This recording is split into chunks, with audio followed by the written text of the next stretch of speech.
Okay po, ang daming may ganitong problema. Kasama ako dito. May heartburn. O, laging problema ko yan. Gastric reflux. Pag kumain, nangangasim. Diba? GERD. Yan ang mga gastric reflux disease. Acidic. Maasim. Yung iba naman, may gastritis. May gasgas na yung sikmura. Lagi na mahapdi sikmura. At yung iba, yung mas malala, ulcer. Pag sinabing ulcer, parang may uka na yung stomach lining, yan ang medyo mas delikado, pwedeng dumugo. Sinisilip pa nga yan gastroscopy. Actually, dati nagawa na ako nung scope nakita parang gas-gas, the usual.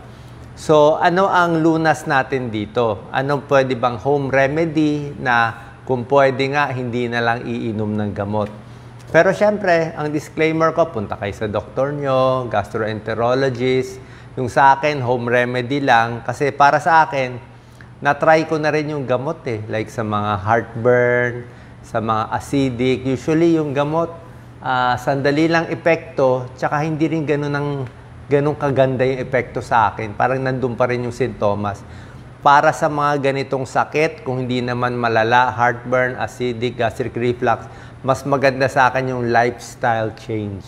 Sa lifestyle change lang, pwedeng gumaling kayo dito, makontrol itong mga sintomas, hindi na umiinom ng gamot. Mas maganda pa. Parang ako, puro home remedies lang ginagawa ko dito. Sintomas, usually, mahapdi dito sa sikmura. Mahapdi siya, maasim, tapos umaakyat dito. Paghiga mo, parang acidic ka. Minsan nga, pa nakatulog ako ng mga 10 minutes, magigising ako, mauubo ako. Mauubo ka kasi may parang acid yun Kala mo plema, nauubo ka pero walang plema. Pero masakit lang dito. Lagi ka ng ehem. Tapos parang mapakla. Minsan yung boses mo parang medyo paus ka sa umaga. Pwede yan. Pag umakyat pa nga yung acid sa bibig, pangit ang lasa, yung iba nasisira pa yung ipin. Ayaw natin maggasgas yung sikmura. So tuturo ko ano yung mga pagkaing dapat iwasan, medyo bawal kainin. Ano naman yung pagkain dapat gawin? Lifestyle change muna. Pinakamadali kasi lifestyle change Unang-una, dapat maluwag yung mga baro at pantalon ninyo. Pati underwear maluwag. Kasi pag masikip yan, masikip ang pants mo, gusto mo 32 laging waist, masikip yung underwear, payo nga ni Dr. Katigo, dapat one size bigger. Pag underwear mo small, bili ka medium. Kung medium, kailangan large. Para mas maluwag, mas hindi naipit ang tiyan. Kasi pag ipit ang tiyan, o malaki ang tiyan, o overweight, parang napipiga yung tiyan Tapos, pagkain mo, lumalabas yung acid. Diba? Mas mataba, mas masikip ang pantalon, mas hindi maganda. Mas maganda, mas payat, at mas maluwag. Diba? Marami na ngayon nabibili na may garter. Yung sa underwear na maluwag, yun din, para hindi rin maipit ang tiyan, pero may added benefit yung maluwag na underwear. Sa babae, less vaginal infection. Sa lalaki, more sperm count. Kasi pag masikip daw yung mga shorts, yung mga brief, pwedeng uminit yung sa balls ng lalaki, nababawasan yung sperm count. So, maluwag ang pants. Next, ang kain natin dapat, kasama ako dito, pakonti-konti. Hindi ka pwede kumain ng 2 platong kanin, ang daming ulam, kasabayan mo pa maraming tubig. Healthy ang tubig, pero pag sinabay mo pa yung tubig, maraming prutas, parang overload aapaw.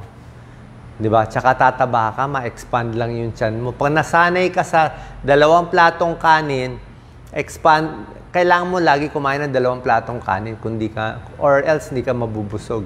Ako, sinasanay ko sarili ko, half cup rice. So, half cup rice, tapos yung ulam medyo marami-rami. Pag nasanay yung tiyan mo sa konting pagkain, lagi ka na mabilis mabusog. So, konti lang kainin mo, busog ka na.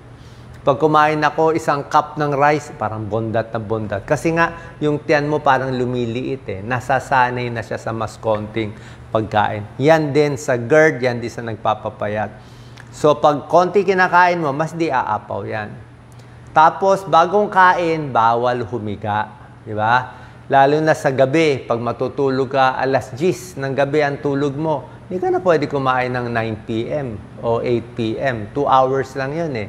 Ang kain ko nga, mga 6 eh. 6 p.m. pinakamatagal kain ko, tapos tulog ko 10. Ako nga, 4 hours before sleeping, wala nang laman ng tiyan. Sinasabayan ko pa ng lakad-lakad mula 6 to 10 p.m. Kasi pag nakaupo ka o nakatayo ka, mas may gravity, mas gagalaw yung bituka, mas mabilis mawala yung kinain mo. Ayaw mo yung kinain mo nasa tiyan pa. Gaano katagal yung mga kinain natin? So, kinain natin, parang nadurog na yan dito sa tiyan. Mananatili yan, average 4 hours. Okay? Pero, pag naglalakad ka at yung kinain mo, mga gulay, kanin lang, mabilis mawala. Di ba? Pero pag kinain mo, oily, chicharon bulaklak, chicharon, fast food, lechon, taba, o mga fried chicken, french fries na oily. Pag oily ang kinain mo, hindi lang 4 hours. Matagal manatili sa tiyan yung oily foods. Kaya mas mabilis ka ma-heartburn. Okay? So, yan ang mga tips. Huwag agad hihiga. Small meals, relax lang pagkain, wala masyadong iniisip. Tapos, tsaka dapat tubig pala ng tubig. Ako, every 15 to 30 minutes, konting lagok ng tubig kasi yung acid umakyat eh. Lumuluwag yung sphincter natin. Meron tayo parang isang sphincter dito, lower esophageal sphincter. Pag lumuwag yan, siguro tumatanda, lumuluwag, mas umakyat yung kinain. Kaya lagi ako uminom ng tubig, tubig lang, hindi soft drinks, hindi kape, para lang mahugasan yung acid dito. Maraming singers hindi na makabirit. Tingnan mo, I think sila mismo mga sikat na singer, post nila social media. Hindi na sila makabirit kasi may GERD sila. Yung mga singers natin, tingnan nyo, marami sa kanila, habi yan, hindi na ako nagko-concert nag-GERD na ako. Nasira na yung vocal cords ko. Yan din kasi ang problema. So, ano yung mga pagkaing iiwasan muna natin bago doon sa mga kakainin? Sa iiwasan, number 1, alak. Alak kasi nakaka-irritate ng tiyan. Lalo na walang laman ng tiyan, inom ka ng alak. Hard drinks, nako baka mabutas ang tiyan mo. Tataba ka pa. Oh, di ba? So, hindi po maganda to. Number 2, ito medyo controversial, kape. Okay, pwede ba ang kape? Bawal ba ang kape? Actually, sa pag-aaral, ang kape medyo acidic eh. Nagkokos ng acid. Pero depende sa inyo. Kung yung kape nyo naman malabnaw lang, like si Doc Lisa, kung magkape, sobra labnaw. Diba? So, kung malabnaw lang siya, black coffee lang siya, sa tingin ko wala namang kaso. Pero kung matapang yung kape mo masyado, baka lang magtaas yung acid production. So, tansyahin nyo. Kung feeling nyo sa kape, hindi okay, di wag na lang, di ba? Number 3, ito, kinakain ko minsan sa gabi, chocolate. Di ba, mahilig kayo sa chocolate. Pero maliit lang kinakain ko. Napapansin ko, pag kumain ako ng chocolate, kahit dark chocolate pa siya, parang acidic sa gabi. Oh, parang acidic siya eh. Oh, tapos may pag-aaral nga, chocolate can increase stomach acid production. Nagtitrigger pa siya ng reflux symptoms. So, nasa sa inyo. Siguro, yung mga alanganin na pagkain, itong mga kape, itong mga chocolate, yung mga yan, mamaya, kukwento ko pa yung mga iba, wag na lang sa gabi. Kasi gabi, hihiga ka na eh. Hindi ka makakatulog, ma-insomnia ka. Gusto mo, kainin mo tanghali o kape sa umaga. At least, nakaupo ka, medyo makokontrol mo yung reflux mo. Or pag nagkape ka, sabayan mo sa basong tubig. May mga karne na very oily, na nakaka-GERD, nakaka-acidic din. Anong mga oily foods? Oily meat, di ba? Yung mga pepperoni, alam niyo, mga pepperoni sa pizza, maraming mantika, matataba na karne, di ba? O hotdog, nasa sa inyo. Kung basta itong mga seasoned, processed meat, diba? Yung mga salami, mga ham, oily. Minsan nakaka-GERD. Isa pa, yung mga dressing, yung mga ranch dressing, yung mga oily dressing, yung mga yung gravy na maraming mantika. May mga gravy na mamantika, medyo mas masakit sa tiyan eh. Okay? Salad dressing na oily. So, timplahin nyo. Next na bawal o dapat iwasan, very spicy foods. Diba? Sili. Diba? Sili, healthy, pero yung talagang chili, black pepper, diba? Yung sobrang anghang, diba? Mahapdi yan, diba? Pagkain mo pa lang. Actually, diba, may mga chili na challenge, yung kinakain nila. May na-hospital, yung kakain ng maraming sili, sasabayan ng tubig, napapaso to, gas-gas to. Kasi meron siyang panggas-gas na component, yung capsaicin. Capsaicin, matapang yun eh. So, yung mga may ulcer na, iwas tayo sa sobrang anghang. Okay, ako kumakain ako ng maanghang konti, sa paksiw, gusto ko, may tanim akong sili dito. Pero sa tanghali. Tsaka yung tanim namin maganda. Pag bata pa yung sili mo, hindi siya maanghang. Bata pa. Pero pag matanda na yung tanim mo, umaanghang siya. So, pinipili ko yung bata pa. Tsaka yung green siya. Salty foods, iwas din. Kasi isang cause ng ulcer, itong Helicobacter pylori.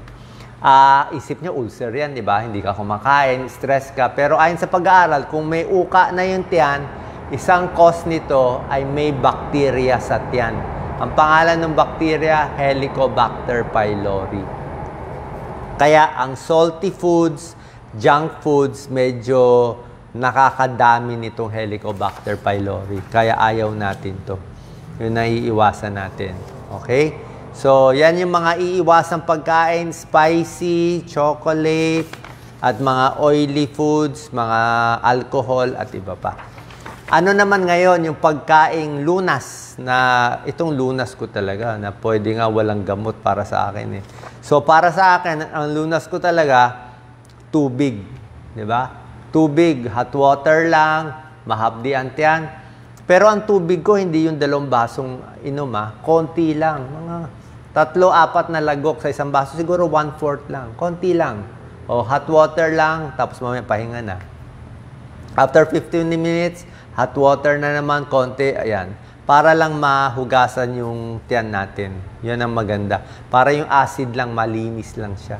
Kasi acid yan eh, matindi ang hydrochloric acid. So ano to mga pag-aaral? Bukod sa tubig, pwede daw cabbage, repolyo. Or yung mga cabbage juice, mga vegetable juice, di ba? Minsan may nagbebenta niyan. Cabbage juice, pipino juice. Kasi ang gulay, maganda sa may satyan. Bakit maganda ang gulay? Unang-una, hindi acidic ang gulay. Ang maganda sa gulay, mataas ang fiber. Di ba? Ang fiber gulay, di ba? Parang maraming fiber, gustong-gusto ng tiyan. Kasi pag maraming fiber, maganda ang galaw sa... Kumbaga sa may volume eh.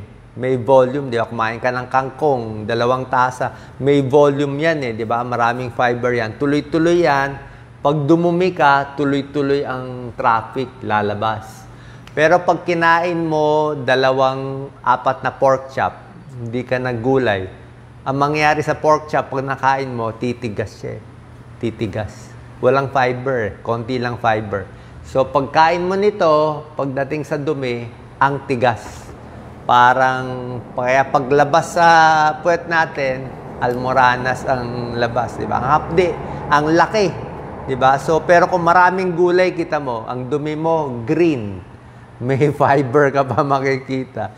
So, cabbage, repolyo, maganda. Broccoli, yan mga cauliflower, diba? Kangkong, okra, pwede rin. Maganda okra. Okra, maganda sa tiyan. Yung malapot na malauhog, maganda yan. Mucilage ang tawag dun sa okra, maganda rin yun. Another pagkain, another makakatulong sa hyperacidity, GERD at ulcer ay probiotics. Ang probiotics, isang supplement siya. Hindi ko ini-endorse. Wala naman akong brand na ini-endorse. Pero probiotic, ang daming klase. Ito yung mga good bacteria. Pero itong good bacteria, not enough yung nasa Yakult, o nasa yogurt, okay lang gusto nyo uminom. Hindi ko in-endorse, matamis kasi. Yakult, matamis. Pero meron siyang good bacteria. Pero itong probiotic supplement, million at billion ang laman. Merong mga 1 billion, 5 billion. Mahal lang to. Actually, uminom ako nito dati. Kaya lang mahal. So, probiotics, i-check nyo sa doktor nyo, i-check nyo sa research nyo. Maraming pag-aaral ang probiotics. Supplement, maganda sa tiyan. Okay? May problema sa irritable bowel, may ulcer. Kasi good bacteria ang nilalagay niya panlaban sa bad bacteria. Merong pagkain na parang probiotic, yung mga kimchi, kailangan maanghang naman to. Diba? Mga fermented, yung mga kefir, pero wala tayo nito eh. Oo. Yogurt, pwede din, pero medyo matamis ang yogurt. Yogurt natin kasi flavored yogurt na eh. Baka tumaba tayo. So, yung probiotic, kung talagang itry nyo, maganda siya. Number 3, ito favorite ko sa lahat, na home remedy ko, saging. Saging, pinakamaganda sa GERD, sa ulcer, hyperacidity. Pero hindi isang buong saging, kalahati lang. Gusto ko lakatan. Pwede rin latundan, lakatan. Saba, mahirap kumain ng saba, niluluto pa eh. Hindi siya turon na, hindi siya banana Q, saging lang mismo. Wag din hilaw. Pag hilaw na saging, masakit sa tiyan. So, hinog na hinog lang, sakto lang yung hinog. Ang saging, meron siyang flavonoid, antioxidant, leucocyanidin. Ang pangalan nito, pinapadami niya yung mucus production. Yung tapal ng sikmura, pinapadami ng saging. Nababawasan niya yung acidic, pati sintomas ng ulcer, nababawasan niya. Texture lang ng saging. Tingnan mo yung saging, di ba? Para siyang malambot, di ba? Na tapal. Kaya pag kinain mo yan, tumapal yan sa tiyan mo, kalmado yung tiyan mo. Di ba? Kaya yung mga athlete, saging. Tsaka saging, busog ka. Grapes, kumain ka ng 10 grapes, hindi ka pa rin busog. So, kumain ka ng orange. Pwede. Kumain ka ng pakwan. Pakwan, parang tubig lang, di ba? Pero pag saging ang kinain mo, parang parang lugaw. So, tatapal yan sa tiyan, kalmado ang tiyan. Kaya lagi ako may saging. Bago, pag nagising ako madaling araw, nagutom ako, saging agad. Marami nga mga pag-aaral na pinapakita nila. How to treat stomach ulcer with naturally with bananas. Number 4, chamomile tea. Chamomile tea, napakaganda. Okay? Lagi ako may chamomile tea, kahit anong supermarket. Chamomile, bawas stress, bawas anxiety, tsaka pag mainit to, bawas spasm. Bawal din pala malamig. Okay? Subukan nyo, minom kayo ng sobrang lamig na tubig. Tapos, masakit ang tiyan mo, tingnan mo. Kasi pag malamig, maninigas ang muscle. Ano ba ang tiyan natin at esophagus? Muscle yan eh. Muscle. So, pag malamig, titigas siya. Medyo parang magka-cramp siya na hindi maganda pakiramdam. Pero kung mainit, hot water, kalmado ang tiyan. Lagyan mo pa chamomile tea, maganda. Kung walang pambili ng chamomile tea, hot water na lang. Pero chamomile tea, bawas anxiety, bawas spasm, maganda rin na may anti-ulcer properties. Pero maliliit lang yung pag-aaral. Next, turmeric, luyang dilaw, or salabat, pwede rin. Huwag lang matapang na salabat. Yung iba gumawa ng salabat na matapang, sakit yun sa tiyan. So, yung tama lang, huwag lang masyado matapang. Mild lang, konting salabat, para sa boses, tsaka pampakalma ng tiyan. Honey, may pag-aaral, maraming pag-aaral ang honey. Imbis na asukal, pwede honey. Pero ang problema ko lang sa honey, syempre, sugar pa rin siya, di ba? Nakakataba pa rin, di ba? Calories pa rin kung nagpapapayat tayo. At least saging, busog ka, honey, hindi ka mabubusog. Pero healthy naman ang honey. Basta yung safe lang. Number 7, ito hindi ko pa natatry pero maraming medical studies, aloe vera. Aloe vera di daw, kalma rin daw ang tiyan. May konting pag-aaral. Garlic, ito medyo controversial, garlic. Garlic kasi, maganda ang bawang, di ba? Bawang para sa high blood, may tulong konting tulong. Sa cholesterol, may tulong. Garlic, may antibacterial property. Pinapatay niya yung bacteria sa tiyan, yung sinabi ko ng Helicobacter pylori, nagkakos ng ulcer. Pero yung garlic, dapat siguro 1-2 butil lang at medyo luto. Huwag sunog, pero huwag din hilaw. Hilaw sana maganda, malakas epekto. Pero ang hilaw na garlic, mahapdi sa tiyan. Mahapdi eh. Huwag nga masyadong spicy eh. So, pag garlic, sama mo sa pagkain, mas luto, okay lang. May tulong konti. Lean protein, isda, pwede, karne, wag lang matataba. Carbohydrates, kanin, tinapay, lugaw, yan, kalmado yung tiyan mo. Okay naman yan. Pero hindi naman pwede puro kanin. Kailangan may laman din konti. Tulad sinabi ko, yung tubig. And lastly, yung gatas. Okay? Controversial yung gatas. Dati, lumang panahon, pinapainom ng gatas, di ba? Bago matulog, warm milk. Pwede siguro sa bata, gatas. Yung iba, pag gatas, kalmado yung tiyan. Pero sa akin, hindi ako pwede ng gatas. Eh. May lactose intolerance ako. Pag naggatas ako, ma-LBM talaga ako. O, kaya pag kayo nagagatas, kahit yung mga ice cream, di ako pwede dyan. Merong konting pag-aaral yung gatas ngayon, more doon sa iiwasan. Kasi nakita nila yung gatas, nakakataas din daw ng acid production. Pero, depende sa inyo. Depende sa inyo. Sabi nga ng isang magaling na gastroenterologist, sila pupuntahan nyo, ang tiyan daw natin ay as tolerated. Yan ang magandang advice niya eh. Dr. Venancio Gloria, pagkilala niyo, Manila Doctors Hospital, gastro. Sabi niya, ang tiyan natin as tolerated. Ibig sabihin, kung kaya ng tiyan mo, matibay ang tiyan mo, sige, tolerate, kaya kainin, yan ang hilig mo. Pero itong mga payo natin, for the general population.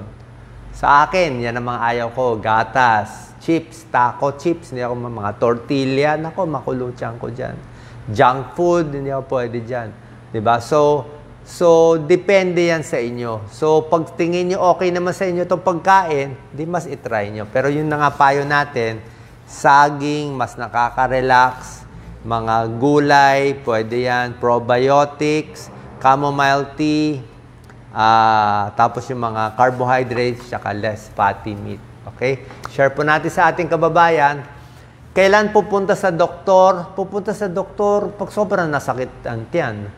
Or kung ang dumi mo maitim, parang dinuguan. Pag ang dumi mo itim, parang dinuguan, may dugo yun galing sa sikmura. Okay? Pag ang dumi maitim, ibig sabihin yung dugo galing sa sikmura, yung dugo nag-mix sa acid ng itim. Pag ang dumi mo, may pulang dugo, fresh blood, usually hindi galing sa sikmura. Ano yun? Maka-almoranas o sa colon. Papacheck din tayo sa colon. So, yun mga symptoms. Maitim, o baka maraming dugo, kailangan magpacheck. O pag suka, meron ba? Sumusuka, may dugo eh. O may ulcer na bleeding ulcer o anemic. Pero birang-bira lang naman to. With this home remedies, sa tingin ko, for 99% ng kababayan natin nakikinig ngayon, pwede naman gumaling dito. Yung mga gamot sa ulcer, okay ba? Hindi. Okay naman kung gusto nyo inumin. Pero sa akin, na-try ko na lahat to. Yung mga ranitidine, omeprazole, esomeprazole. Maiinom mo lang yan mga 1 week, 2 weeks maximum. Hindi mo naman maiinom ng 1 taon. Hindi rin maganda kung 1 taon. Hindi rin maganda. So, if ever, 1 week, 2 weeks, nireseta ng doktor, tapos dito na tayo sa home remedies. Kasi itong home remedies natin, walang side effect at pwede siya pang habang buhay. Salamat po. Share po natin.